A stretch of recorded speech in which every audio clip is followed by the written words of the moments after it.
All right, so last question we have here is do you think kids and families have enough information when it comes to choosing a JUCO, post grad, 4 year institution, or just going and seeking the correct information in locations that are very available, but they might not know just who to speak to? And do you think some of those kids are ashamed when the level reaches out to them that they are not interested in going to? Right.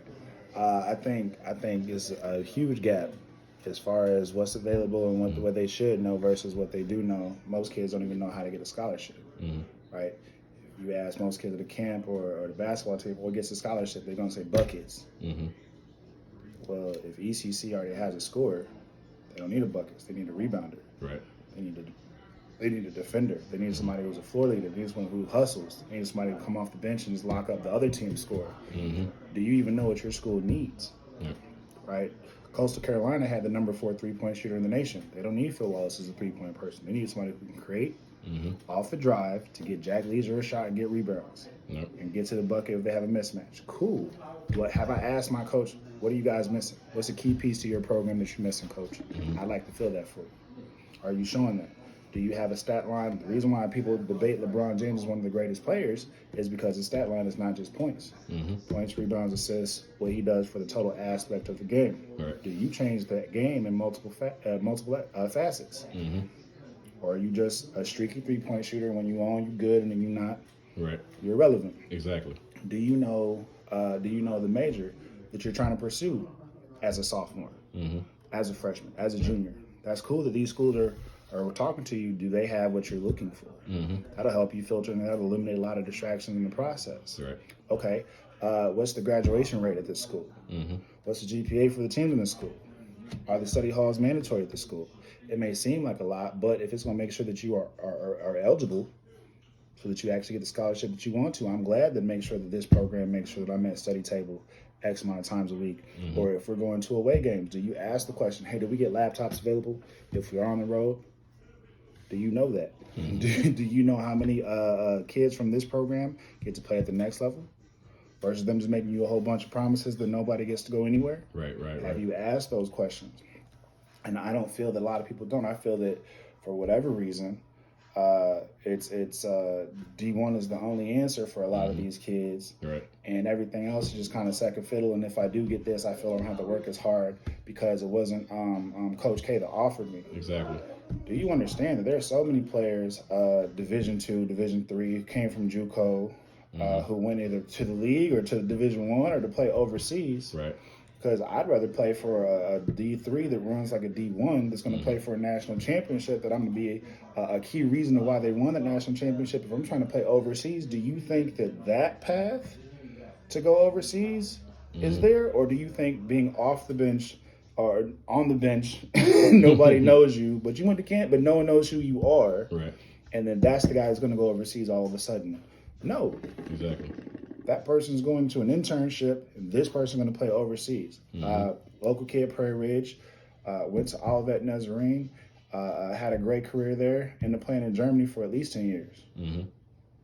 Who's Olivet Nazarene? For most people, if you ask them that, right? Joe Anthony, my teammate, he gave him a hard time when Derrick Rose dunked on him when he split the screen, and dunked on the big kid from. That's a JUCO athlete that went to a D2 school. Right. That then got a chance to play in the NBA for a number of years. Exactly. Reggie Evans, he's in the Big Three right now. Went to a JUCO in Coffeyville, Kansas. Then he went to Iowa. But if he wouldn't have gone to the JUCO, where he got his mindset right that he should be a rebounder, he would never gone to Iowa where he led in rebounding, which is why he played in the league for 12 years. Right. JJ Flores went to a JUCO where he learned to play both sides of the ball. After the JUCO, now he's at Western Illinois as a point guard.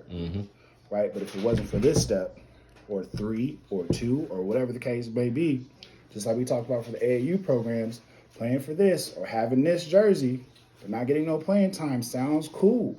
Right. I'd rather have a top D2 school or a top D3 school, play for a national championship, develop, and then get my shot at overseas that way, and just to go somewhere for a title and I don't get no playing time. They're not really pushing for me to get my education, anything like that. And I don't get to the path that I wanted to anyway. Make sure it's something that lines up for after the ball stops bouncing, am I good? Yep. But as long as the ball can bounce, Are they producing people Right. that go somewhere? Cool. Do they have connections? You know, is it a situation where a Tarnell can call this coach from this program, whether it's G League or what overseas, and it's, oh yeah, T, who you got for me today? Right. Because if that is a track record of that, I don't care if it's 1, 2, 3, or JUCO.